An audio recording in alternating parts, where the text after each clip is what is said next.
Hey everyone, आज के इस वीडियो के अंदर हम बात करेंगे क्रिया शरीर के पेपर फर्स्ट के बारे में। महायोगी गुरु गोरखनाथ आयुष यूनिवर्सिटी का पदार्थ विज्ञान का सेकंड पेपर यहाँ पे कंप्लीट हो चुका है। आगे जो पेपर है वो अपना क्रिया शरीर पेपर फर्स्ट है। इसके अंदर जितने भी मॉडर्न के इंपॉर्टेंट टॉपिक है वो हम इस वीडियो के अंदर कवर करेंगे। आपकी यूनिवर्सिटी के अनुसार जो पीवाईक्यू है कितने साल के, यहाँ पे 3 से 4 साल के मैंने यहाँ पे पीवाईक्यू को स्टडी किया है। जो 3 से 4 साल के जितने भी पीवाईक्यू पूछे गए मैंने सारे के सारे इसके अंदर यहाँ पे इंक्लूड कर दिए हैं। जितना मैं आपको यहाँ पे बता रहा हूँ मॉडर्न के टॉपिक, उतना आपको यहाँ पे करके जाना है। आपकी जो यूनिवर्सिटी के अंदर है कभी कभी यहाँ पे 35 नंबर का, कभी 40 नंबर का, कभी 45 का यहाँ पे क्वेश्चन पूछ लेता है। कुछ भी अपन नहीं कह सकते कितना यहाँ पे पूछेगा वो, क्योंकि अभी जो पेपर हुआ है MUHS महाराष्ट्र यूनिवर्सिटी का, उसके अंदर भी यहाँ पे मॉडर्न का बहुत ज्यादा यहाँ पे वेटेज दे दिया था। इसलिए अपन को मॉडर्न अच्छे तरीके से करके जाना। अपने 40 मार्क्स का अपने NCSM ने दे रखा है, तो 40 मार्क्स का अपने हिसाब से अपन को करके जाना है।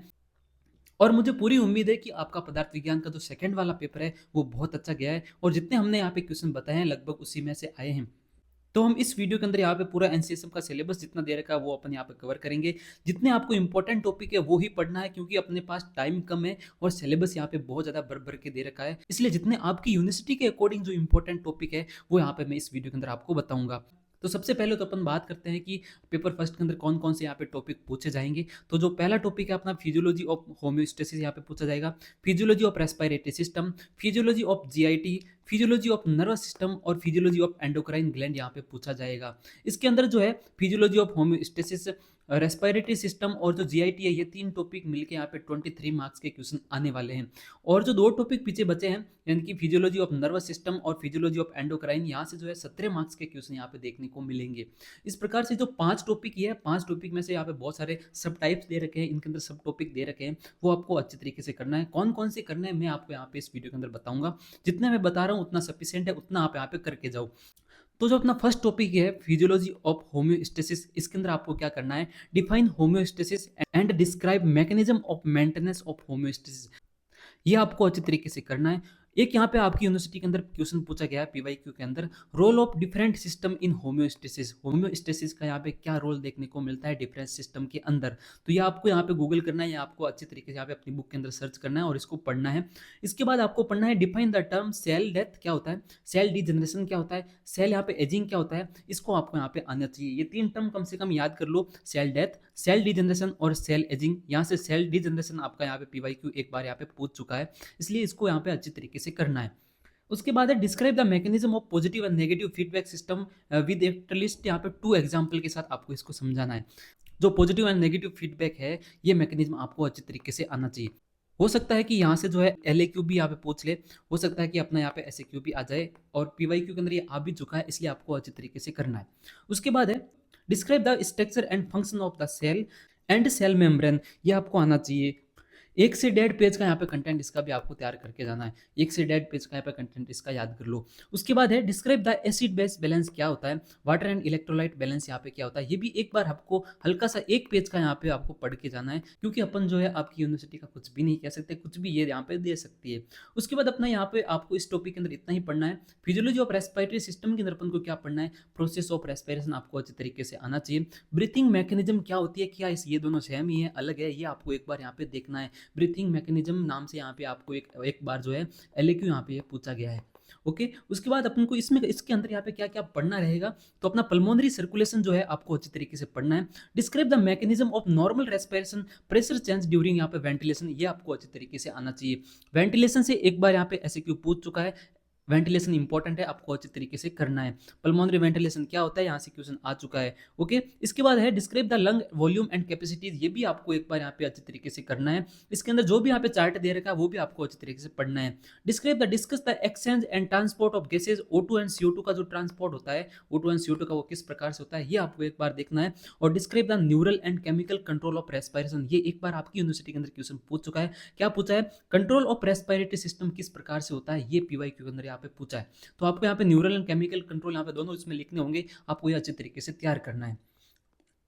उसके बाद ये वाला टॉपिक आपको नहीं पढ़ना है। और फिजियोलॉजी ऑफ जीआईटी के अंदर आपको क्या पढ़ना है, इसके अंदर है describe the function of salivary gland, stomach, liver, gall bladder and pancreas. कम से कम ये 5 तो अच्छे से यहाँ पे करके जाओ। किस किस के फंक्शन करने हैं आपको, सिलेवरी ग्लैंड के फंक्शन करने हैं, स्टोमक के यहाँ पे फंक्शन करने हैं, लिवर के फंक्शन करने हैं, गॉल ब्लैडर के फंक्शन करने हैं और पैनक्रियाज के यहाँ पे फंक्शन करने हैं।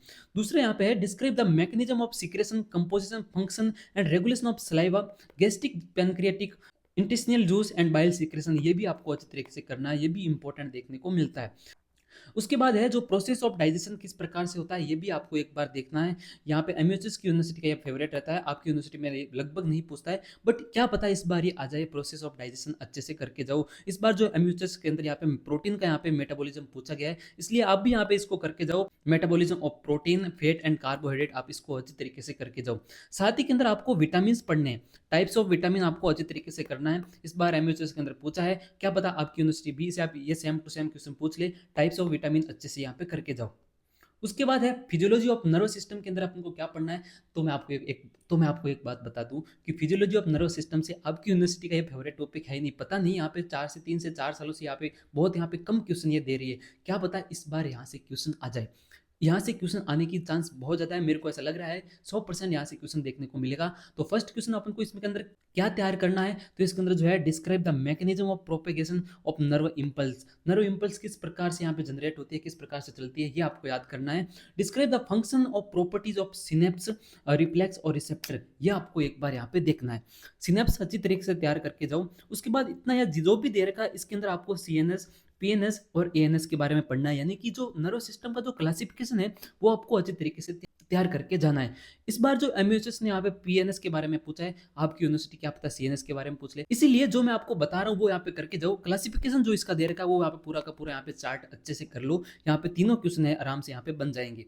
उसके बाद है describe the discuss function of cerebral cortex, basal ganglia, thalamus, hypothalamus, cerebellum, mid brain, pons, medulla oblongata आपको अच्छी तरीके से पढ़ना है। ये सारा आपको अच्छी तरीके से पढ़ना है। एक बार जो आपकी यूनिवर्सिटी ने जो है आयुष जो गोरखनाथ यूनिवर्सिटी है यहाँ पे मिड ब्रेन का पूछ लिया था, मिड ब्रेन का यहाँ पे एसएक्यू यहाँ पे दिया था, मिड ब्रेन के फंक्शन यहाँ पे लिखना होता है एसएक्यू के अंदर। तो यहाँ पे ये जो मैं आपको बता रहा हूँ ये सारे के सारे आपको तैयार करके जाना है। उसके बाद जो क्रेनियल नर्व के बारे में आपको हल्का सा पढ़ना है, ज़्यादा यहाँ पे पढ़ने की जरूरत नहीं है, बट हल्का सा यहाँ पे पढ़ के जाओ क्रेनियल नर्व यहाँ पे क्या होती है। इसको आप जो है ट्रिक के साथ में याद कर लो, इसकी जो कितने होते हैं, इसके फंक्शन क्या क्या होते हैं, हल्के हल्के से आप यहाँ पे देख लो।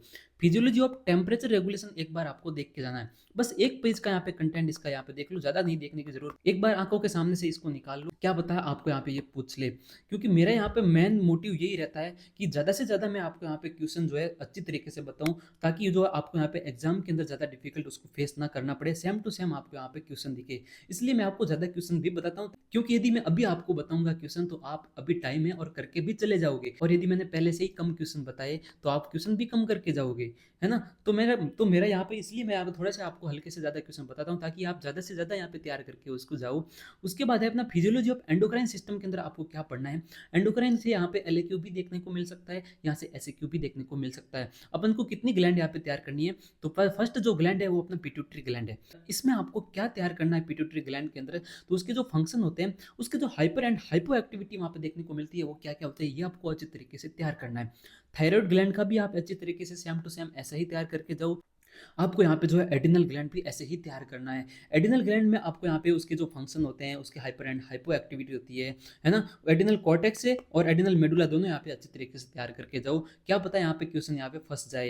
यहाँ पे जो है एमयूएचएस ने यहाँ पे एडिनल ग्लैंड का इस बार पूछा है, क्या पता आपकी यूनिवर्सिटी भी पूछ ले। इसलिए एंडोक्राइन के अंदर जो 3 ग्लैंड दे रखी है उसको यहाँ पे अच्छे तरीके से करके जाना है। तो अपन को बस इतना ही पढ़ना है, इससे ज़्यादा यहाँ पे पढ़ने की जरूरत नहीं है। जितना मैंने आपको बताया उतना यहाँ पे करके जाओ, इतना यहाँ पे आपके लिए सफिशिएंट है। मैंने यहाँ पे सारे के सारे जो पीवाई को यहाँ पे इसमें कवर कर लिए हैं, आपको यहाँ पे पीवाई क्यू देखने की भी जरूरत नहीं है। आपकी जो भी यूनिवर्सिटी के जो 3 से 4 साल की पीवाई क्यू है, इतने यहाँ पे अपन को देखना होता है। यहाँ पे मैंने पूरे देख के इसमें इंक्लूड कर दिए हैं, इसलिए जितना मैंने बताया उतना यहाँ पे आप करके जाओ, आपका पेपर बहुत यहाँ पे स्मूथ जाएगा।